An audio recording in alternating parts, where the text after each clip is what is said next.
Pani Katarína o nepozvanej návšteve ešte dnes hovorila s hrôzou v hlase. Syn otvoril dvere, no a zbadal ho tu toho chalana. Mal dole ako nohavice, tričko mal ešte aj zavesené, tielko a hen tie veci mal za bránu ostatné. Syn spustil krik, otec volal na pomoc susedov, mama policajtov. Podľa pani Kataríny sa mladík dostal do dvora cez túto bránku. No a vraj to nebolo prvýkrát. Už sme ho tu raz chytili a povedal, že je opitý a že len netrafil domov. Aj mladík dnes priznal, že v stajni už dvakrát bol. Priznal aj vyzlečené tričko. Čo sa dialo potom, vraj nevie. Nepamätám si, ani ako som sa tam dostal, ani čo som tam chcel, ale s kobylou som isto nič nechcel mať.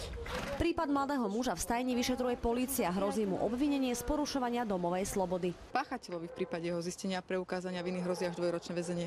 Dášku dnes zamykajú. No a všetci dúfajú, že už sa nikdy nič podobné nezopakuje. Z Horoviec Katarína Tekľová, televízia Markíza.